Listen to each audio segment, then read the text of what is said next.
Hi there, Great Plant Girl here.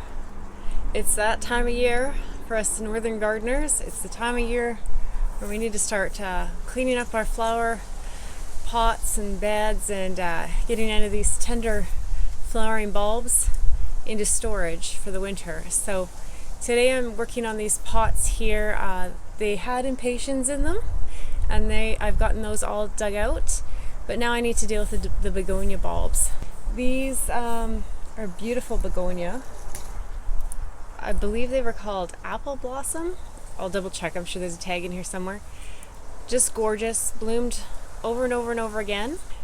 These are tuberous begonia, and so they need to be dug out and stored over winter, and then I can replant them in the spring and enjoy their blooms again next year.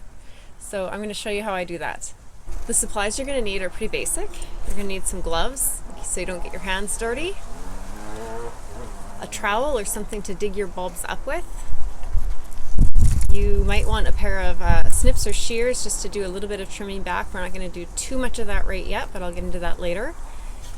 And you're going to need some newspaper or light paper of some sort of paper, and a box or breathable storage container. You can also use nylons later on to store them.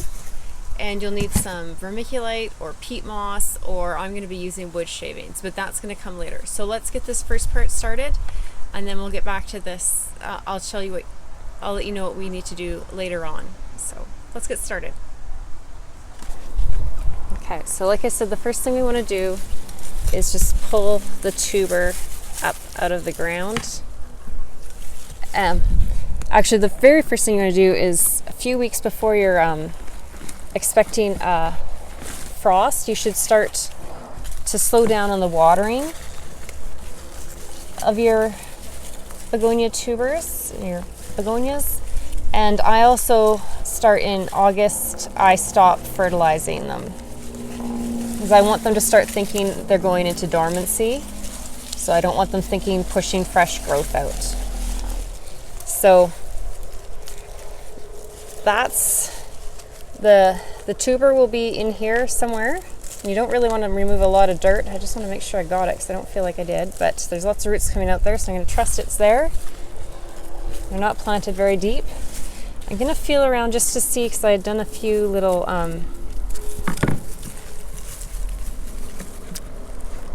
cuttings, and I want to see if they developed anything. Here, I just stuck them in.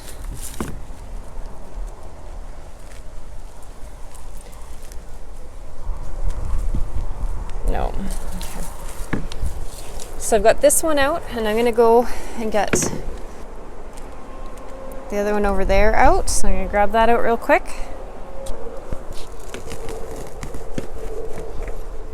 So this ground is really fairly dry here. They haven't been getting too much water. And I'm just getting the biggest clumps of dirt off of them, but I'm leaving most of it still intact. Okay, we're not trying to really clean the tuber at this point. These were, I did find the tag, they're non-stop apple blossom. The next part of this is super easy. All of it really is easy, but all we're going to do now is take them. You're going to leave all that dirt on. Now lots of places say not to cut them back, but I do cut some of the top growth off, like especially the really leafy flowery things. So I'm going to cut so they just have some long stems coming off of them.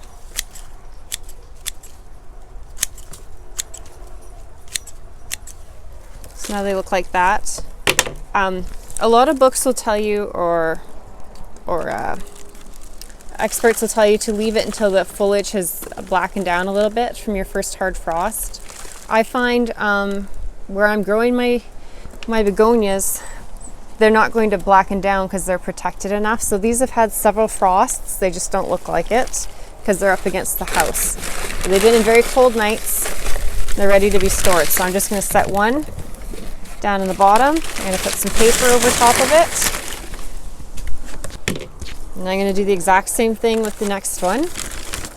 Sit in there. And I actually have one out front, so I'm going to be getting it to put in there, and I'll cover that up as well.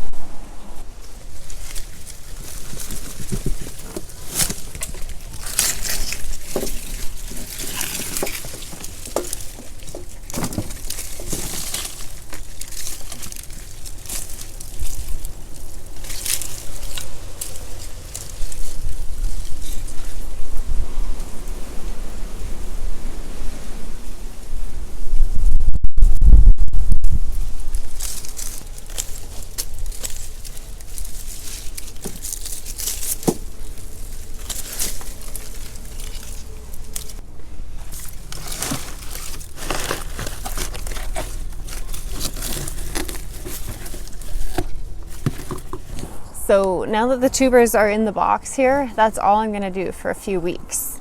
They're just going to sit here and they're going to dry back.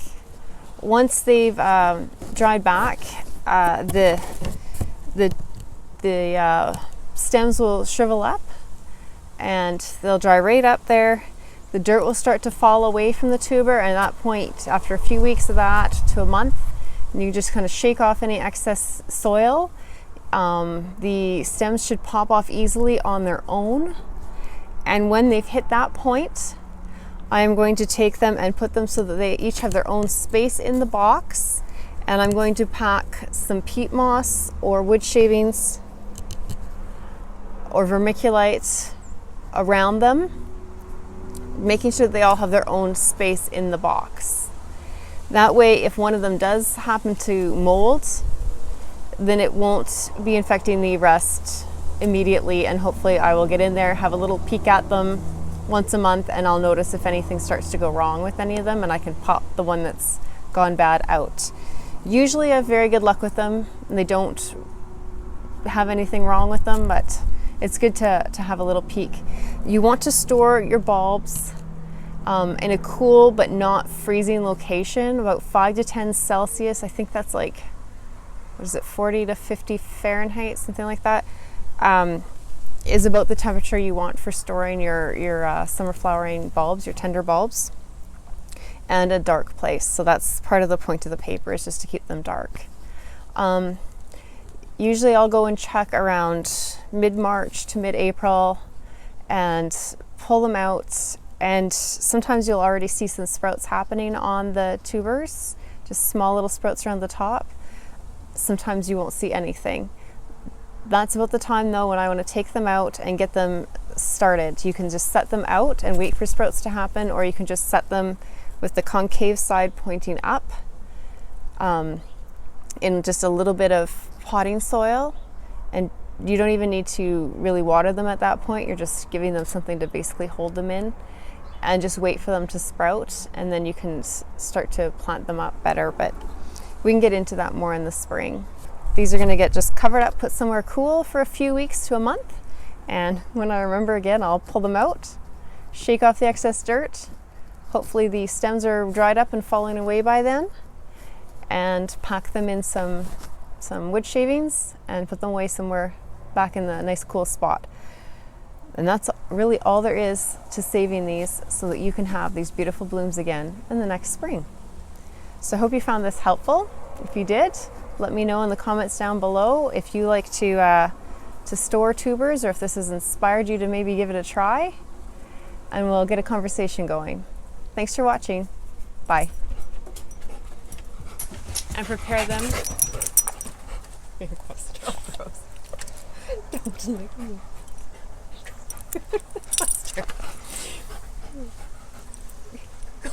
Go play. Where's your room? Go lay down.